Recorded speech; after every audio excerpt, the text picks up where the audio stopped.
Hey guys, welcome to another YouTube video, and this is obviously as you saw in the last video, I did the return of the BD AFL primetime wrap, and this one is the return for the Saturday review of this week of round 13, reviewing the 3 Saturday games, as I said in round 13.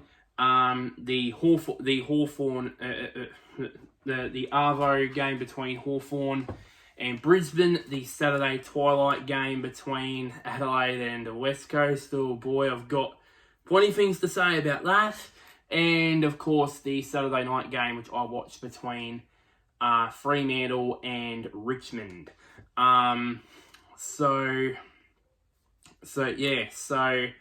Yeah, plenty of things to come out of what happened on Saturday, on the Saturday's games, which I'll get right into. Just get right into it straight away. Hawthorn. Getting to the first game, Hawthorn in Brisbane, and oh boy, it was.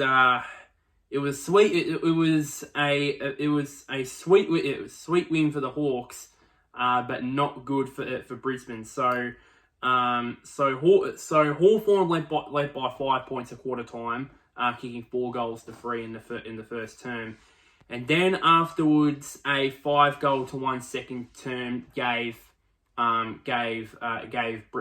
Brizzy the edge. The edge there in that one. The other thing was. It was 5 goals, 1 to 1 goal, 1 goal 3 in that second term. In that one, and then afterwards it was just all Hawthorn. Their handball happy game. It really did stretch Brisbane's defence, and a 6-goal-to-2 third quarter by Hawthorn, but that did bust the game open, and then of course and then a 4-goal-to-1 last quarter spelled a 25-point win for Hawthorn, their third win in 4 games, after going 1 win. I think it was 1-8 in their first 9. They've now won 3 of their last 4, which is good for them, considering that everyone was saying, it's tanking, and then of course all the racism stuff went on. So they've put all that to bed and produced a extraordinary game. So it seems like that they're etching further and further away now from the depths that is the wooden spoon position. They're further and further away now, and obviously for Brisbane, this absolutely murders their top 4.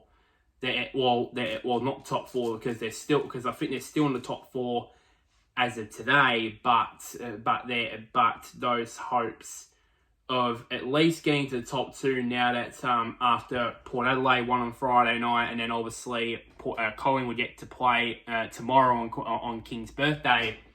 That just stings it a bit with their hopes of progressing to the top 2, because I agree with what everyone's saying, that if they don't make top 2, they basically don't make a grand final anyways, because of how good they are at home. But they haven't been good at the gathering finals anyways. So I think the top 2, in my opinion, didn't really matter, because their finals record at home is not that decent anyways. So as I said, Hawthorn won this game by 25 points, 15-8-98 to 11-7-73. Going to the statistics here, so the goal kickers for Hawthorn, Mitch Lewis with 4, Kazitsky with 3, Dillmore and McDonald with 2 with 2 goals. Dylan Moore, McDonald and Butler, all three of them with 2 goals each. And then Lloyd Meek and Luke Brust both kicked 1 goal each. For Brisbane, the Eel, Eric Hipwood, he was the lone hand and up in that forward line with Gunston and Danaher not performing as well as they would have liked. Hipwood kicking 4, Rayner and Charlie Cameron both kicked 2 goals, 2 goals each, and then McCarthy, Duncan and Ashcroft all three of them kicked 1 goal each. The best players for Hawthorn, Newcomb were as follows: Joe Newcomb, there's Sicily there as well. One just come back from his suspension, but he will probably be most likely may get suspended in this game, which I'll get to in a bit. Impey as well, Mitch Lewis, McDonald and Warple were the best for Hawthorn. The best for Brisbane were, of course, Josh Dunkley, Harris Andrews, Eric Hipwood, Lockie Neal, Hugh McCluggage and Jax Payne were the best for the Lions.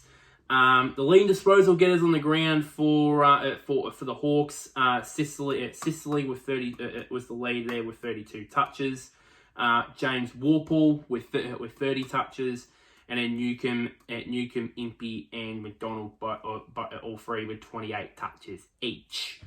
For Brisbane, Neal and Dunkley were the 2 leaders, not surprisingly. Neal with 30 and Dunkley with 28. But other than that, then you have to go to Ashcroft down to 20, and Robertson and Zach Bailey both had 19 touches each. A fair few injuries that was reported out of that game. Luke Brust had a corked leg. I haven't had any reports about it, heard any reports about it, so we'll probably hear about it maybe on Monday or Tuesday, maybe, about Bruce. And then a couple of injuries to come out of it for Brisbane, of course, with Daniel Rich doing his shin, and then Hugh McCluggage with his concussion in the game. Now, this one was the talking point, of course. Sicily's tackle on McCluggage. From what I've seen, even though because what you teach young kids to play footy and how they tackle is you have your opponent that has the ball, and yet you tackle him. You have to roll over the top of your chest. That was what Sicily was doing. Unfortunately, the second motion where he knocked him down on his head, that's probably going to catch the eye of the MRO. Probably not the tackle itself, but the second motion. Probably that's where it's going to catch the eye of him. As what everyone said, that doesn't really deserve a week, but in today's AFL game, today's AFL, probably that will most likely get a week. It'll be an unlucky suspension really for Sicily, because the last 2 games that he has played in the St Kilda game and the St Kilda game and now Brisbane at the MCG, 2 games most likely that he's probably maybe BOG in, most likely, or BOG or second best on for in terms of combined for both teams. So he is really, his absence at times through suspensions are not exactly helping Hawthorn, let's say, to be honest. That is if he gets suspended, which I don't think it's been reported as of yet. If he does get suspended, but I think on this occasion I believe it's unlucky. Really, it was just unlucky that McCluggage ended up getting concussed for it, and yeah. So that's what my point of view was about the manner. In terms of the subs, Cam McKenzie replaced Luke Bruce during the third quarter, with Bruce having that problem with that corked leg, and then Kitty Coleman replaced Daniel Rich at 3/4 time with that shin problem. Yes, I said shin, not the other word. By the way, at 3/4 time. With the game being played in front of a measly crowd of 35,869 at the MCG. Because you could tell that not much people were interested in this game, because obviously one team in the top four, they're pretty much in the bottom half of the table, so of the ladder. So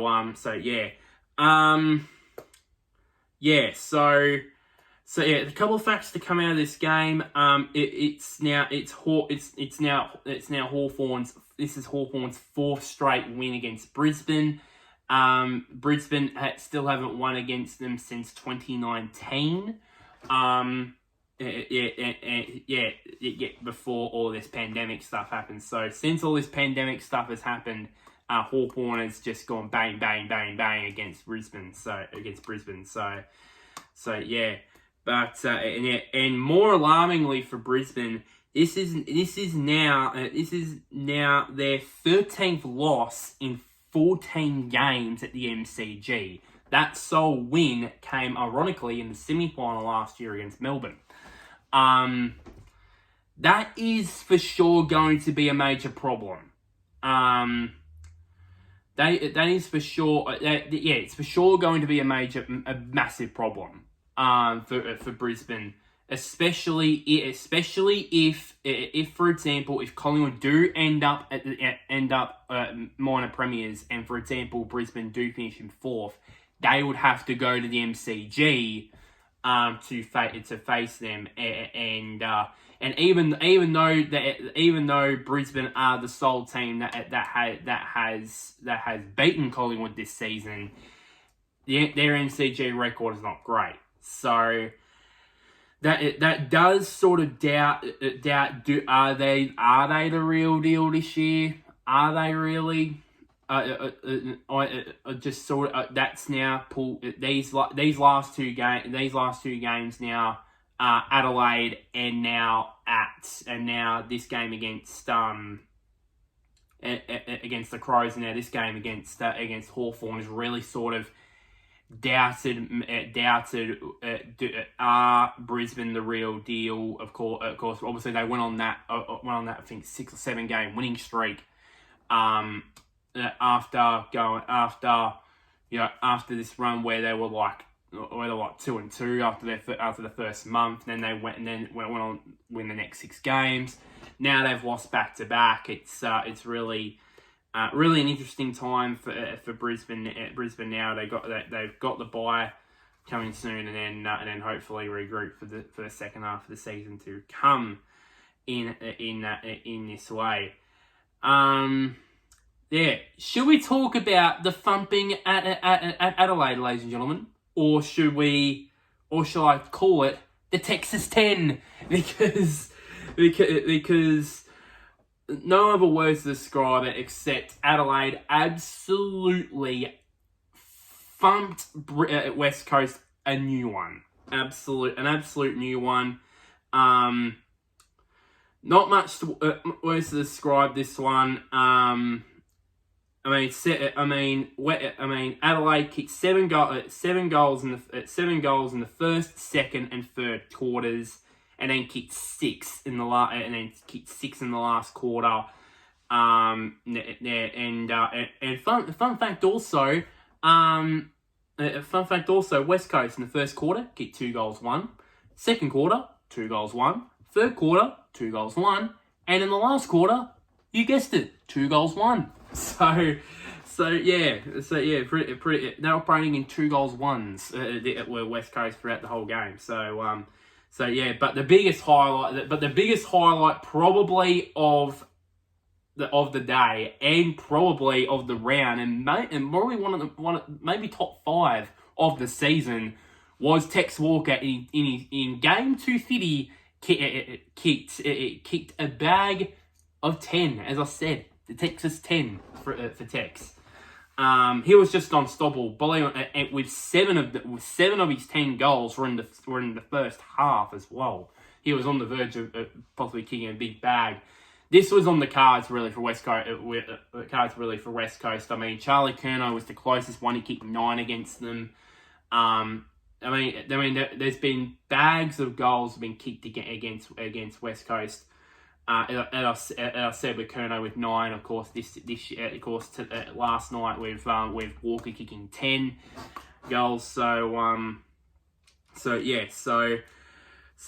this is we'll just get into the stats here now because this will be a very good reading for you Crows fans. But for anybody that's a West Coast fan, you might want to mute your tablet or your computer or wherever you're watching this from, because it's not good reading. So the goals for Adelaide. Walker, as I said, Tex Walker with the Texas 10. Rankin with 3. Phil Thorpe, Murphy, Fogarty, Scholl, and Sloan all kicked 2 goals apiece. And Saligo, Rochelle, Pedler, and Keys all kicked 1. So 11 different goal kickers for Adelaide, for the Crows, which I liked, because not only they had an even spread of goal kickers, 11 of them, as I said, but also with Tex kicking 10 as well. So pretty even spread really, that you have one guy up forward kicking a massive bag, and then the others just shared it around really. For West Coast, Ryan Marriage, another Gippsland power boy, from Druin, not far away from where I live actually. I actually work in Druin actually, so fun fact. So he kicked 2 goals, possibly could have added a third late in the game. With the only multiple goal scorer, by the way, with Petrocelli, Kelly, Gaff, Allen, Williams, and Darling all kicking 1 goal apiece. The best for the Crows. It's pretty much a long list here. Walker, not surprisingly, he's 10. Dawson, Keys, Rankin, Rory Laird, Riley O'Brien, and Rory Sloan. So the 3 R's in their first name in Laird, O'Brien, and Sloan were in there. Not many bests for West Coast, with Kelly, Williams, Yeo, Allen, and Gibney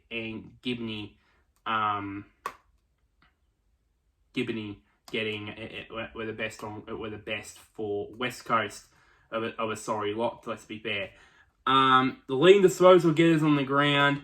Laird with 34 touches. Dawson with 32. Ben Keys with 29. This is how good Tex Walker was. He had 21 touches with 10 goals. That's how good he was. That's how good he was. It's absolutely ridiculous. It was Tex Walker on this night. With Miller and Chase Jones also getting 21 touches apiece. Leading ball getters for West Coast, Elliot Yo-Yo with 30. Tim Kelly with 27, and then there's not much after that. Williams with 20, Gibney with 19, and Petrocelli and Dom Shade with 17 touches each. In terms of the injuries, we'll get to West Coast in a bit. At Adelaide, it hasn't been confirmed yet whether there's been injuries for Adelaide out of the game. There was one out of West Coast to add to their ridiculously long injury list. Foley did his hamstring. Luke Foley did his hamstring, and then just before the game, just to make matters even more worse, one of their best available key forwards in Jake Waterman was laid out due to illness, replaced by Campbell Chesser late before the game began. In terms of the subs, Ned McHenry replaced Nick Murray in the third term, and for West Coast, Zane True replaced Luke Foley in the third quarter due to his hamstring injury, which was true. I just wanted to say that, really. Yeah, pretty terrible. That was terrible pun, by the way. The most terrible pun of all time out of that one. The game was played in front of 39,450 vocal crowd fans at Adelaide Oval, who were all there to celebrate Texas' 10 goal performance. So now Texas now the fourth Crow now to kick 10 goals in a game, joining the likes of Scotty Hodges, who did it back in 1992. Tony Modra, who done it 3 times, two in the 93 season and then one in the 1994 season, and then most recent one with Tom Lynch. That's the one that played with the Crows, not the one that's playing for Richmond. Kicking 10 goals in a game in 2013. And also just to point out as well, I felt sorry for that tremendously undersized West Coast back line. I mean, no wonder Tex kicked 10. I mean,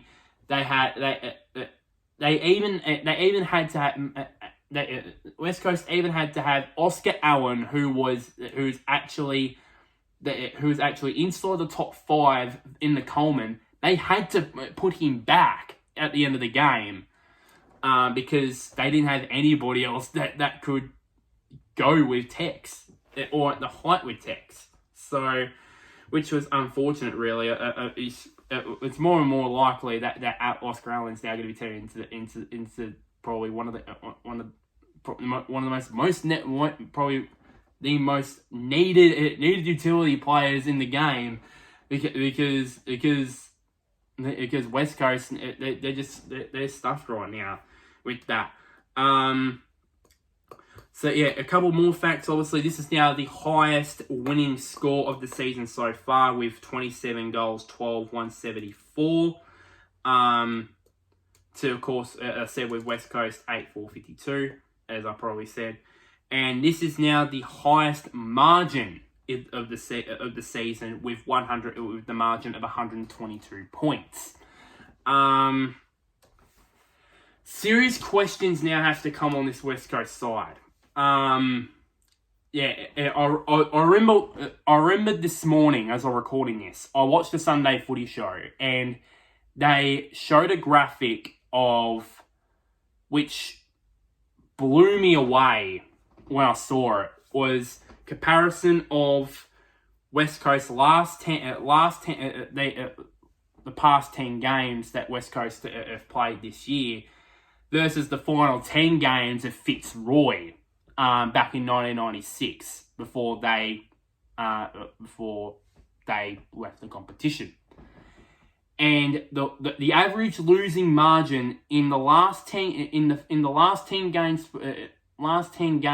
this year for West Coast is more than the average losing margin for the final 10 games of Fitzroy's time in the AFL. What does that tell you? What does that tell you of how this is because we just they are. This is just embarrassing for the competition. This is embarrassing, really. As I've said this so many times. Something has to be done with West Coast conditioning. Because Because their injury list right now is as long as probably as long as this house that I'm living in right now. That's how ridiculous it is. I've said this so many times this year. Something has to be done for that. And I know that a couple of weeks ago, after when they embarrassingly lost to Hawthorn by 15 goals, Eddie Maguire came out and said that they're looking for the best sports science person in the world but to be fair, it's just words at the end of the day. For me, it's words. That's just words. Those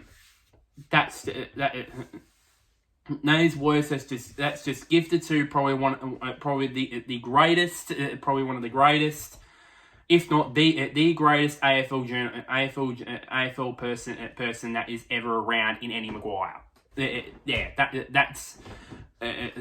That's just my view. That all it is just talk, and the fact, and many people have said this so many times.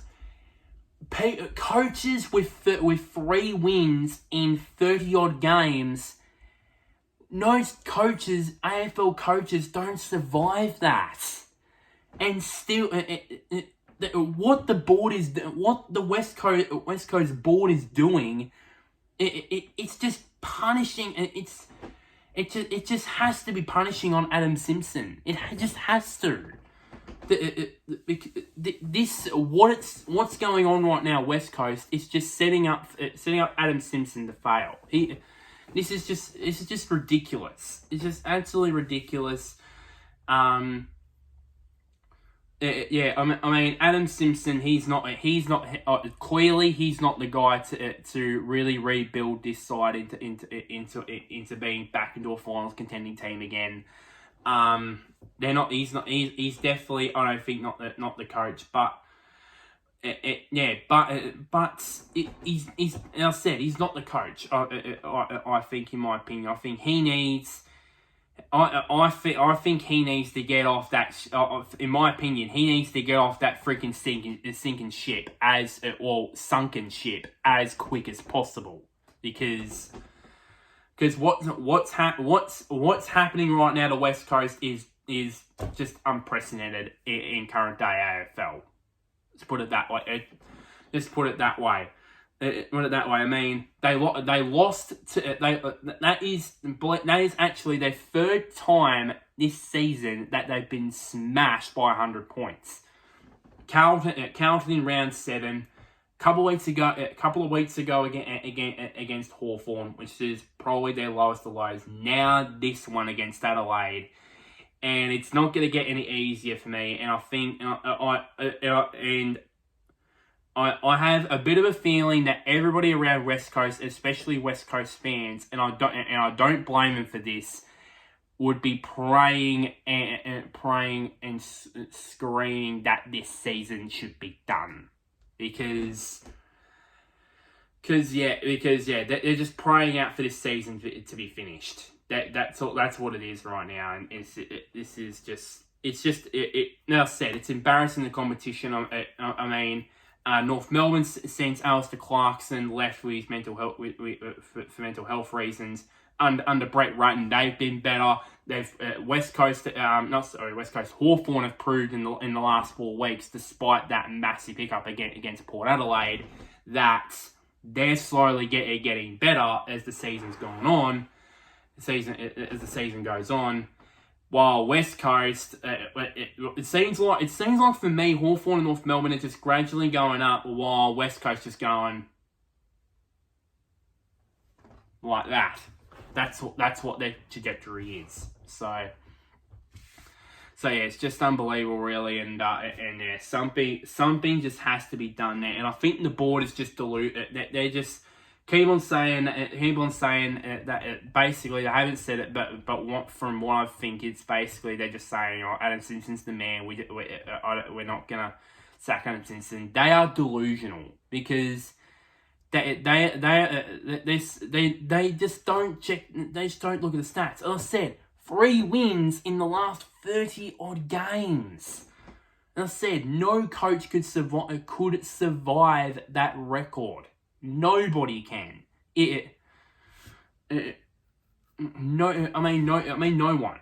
Nobody can. Basically, nobody. So yeah. So that's all I have to say really on West Coast really. So just now to move on to the other team out of good old WA, Fremantle. Fremantle against Richmond, of course. They did start off pretty well. They Fremantle with the first goal of the game, and they held on quite well. But then Hawthorn went and kicked the next 4 goals to establish a 3-goal lead at quarter time. Fremantle slightly did come back in the second quarter with them kicking 3 goals, 1 to 2 goals 5 really, but 2 goals 5 really. It just 2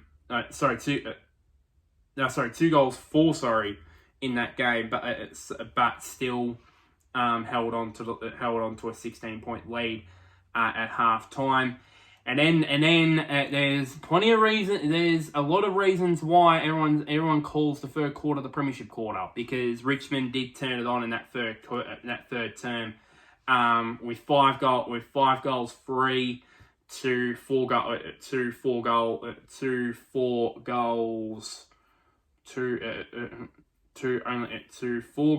5. So it was a high scoring quarter in that one, but Richmond still hold the ascendancy really, and then Fremantle came steaming home. They went within. I think they at one stage went within 8 points. When Jai Amos kicked his 4th. But it seemed like to me in my eyes that. Yes, you got to say Richmond in the big moments were better, but you got to have to say on the other hand as well, yeah, that in terms of Freo's composure, they were pretty poor. In terms of their composure, they had that the game was there when the game was there for the taking for Freo in front of a massive home crowd.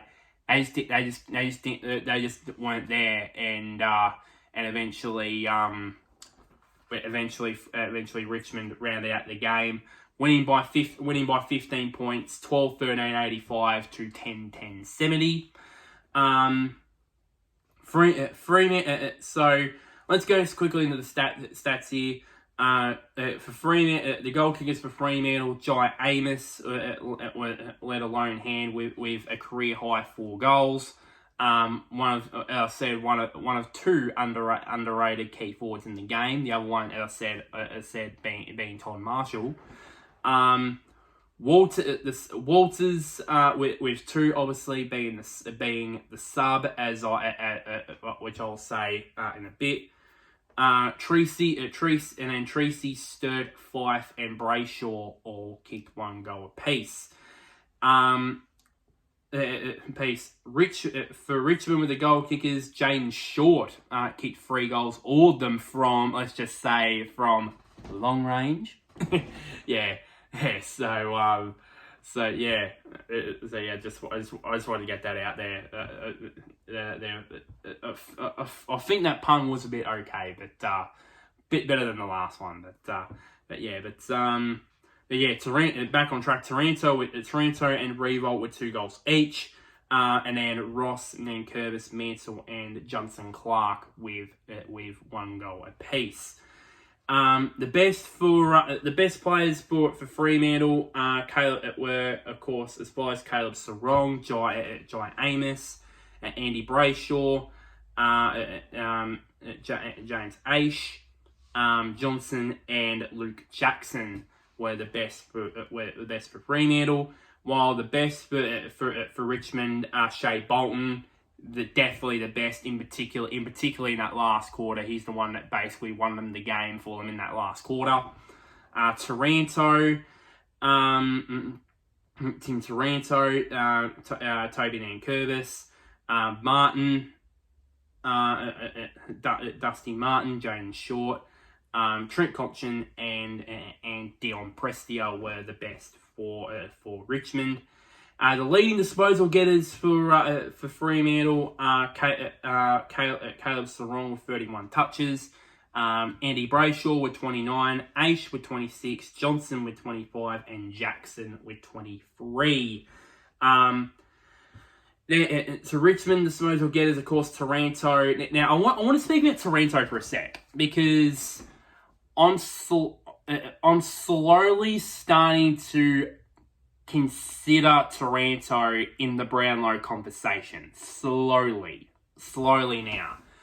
And I think this performance is slowly starting to convince me that, yeah, maybe I should consider Taranto in the Brownlow conversation. I mean, 35 touches. He's had his critics during the season, but 35 touches and 2 goals, that is a pretty good going for Taranto. He's definitely been...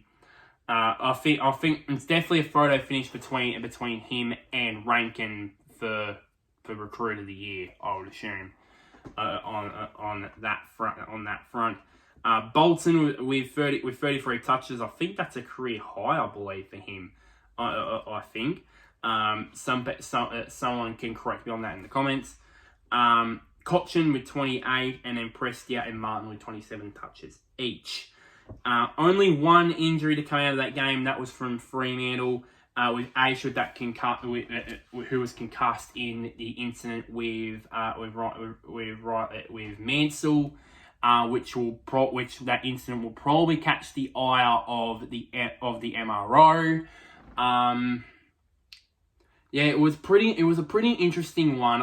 I might have to see the footage again. But the way that, of course, the headband came off, some people might say, oh, because of the impact of the bump. If it was a shoulder bump, that would mean that or he must not have tied up his headband enough. But the headband shows that it was definitely contact to the head, and the seven commentators did point that out. So I believe Ryan Mansell, I believe he might be, I think he might be in a bit of trouble over this, but yeah, so that was the only injury concern to come out of the game. In terms of the subs, as I said, Michael Walters was the sub for Fremantle as he replaced Bailey Banfield in the third quarter and went on to kick a couple of goals in this as well. While for Richmond, Hugo Ralph-Smith replaced Tyler Young during the last quarter as he came on. The game was played in front of 46,843 at Optus Stadium, which was officially the biggest crowd ever ever against these two sides. One last thing to say real quick before I wrap this up. I think Richmond, they're coming home now. I believe that that's now 2 wins in 3 games under Minnie McQualter. And I remember before I pressed record on this video, I did see a post on Instagram from the official, I think it's the official 7 AFL account, and it featured a tweet that Tom Brown, the chief AFL reporter Tom Brown, wrote that McQualter has actually been considered to be in the permanent position as coach of Richmond. Which to be honest is not surprising. To be honest, I think if they do mount a comeback here, but I think Richmond, I think they need to be very careful about this because I don't want to compare to the North Melbourne, but remember North Melbourne, Reece Shaw did improve them in 2019. He was signed as permanent coach in 2020, and he quit after one season. So yeah, so it's been very careful there for Richmond pretty much, but yeah, then excuse me. On the flip side, got Fremantle. Yeah, I don't know what to make of them really. I think that they really let this game go. As I said, their composure under pressure in the last quarter, where they had Richmond on the ropes, kicking those consecutive goals, bringing the margin back to 8. They really did let themselves down in that one in terms of composure wise. Some of them were because of Richmond's pressure, and some of them were forced, pretty much. But that is a bit of another stumble in Richmond, in Fremantle's climb back, obviously after a dismal start to the season, after a very good 2022 season. Yeah, probably, and they're slowly climbing back, and this is another bit of a roadblock. Excuse me, for them as they push towards a finals appearance for the second consecutive year. So that is just about it for this video. So check back tomorrow, as I'll do a BD footy wrap up post King's birthday game. So like this video, shares to anybody who is an Adelaide fan or a Richmond fan or a Hawthorn fan. Comment down below what were your thoughts on this from these 3 Saturday games. What were your thoughts about it? How good was it to see someone kick 10 goals in a game? I love to hear your thoughts about it. I'm just so hyped about someone kicking 10 goals. We don't do that we don't have that very often, and finally we got it, even though it was against someone like West Coast. So yeah. But one last thing, somewhere down there, click on the big red button which is labelled subscribe. But until next time, guys, I'll see you guys later, and wherever you may be, may the sun or the moon shine on you. It was definitely shining as the Texas 10 hit town and Adelaide.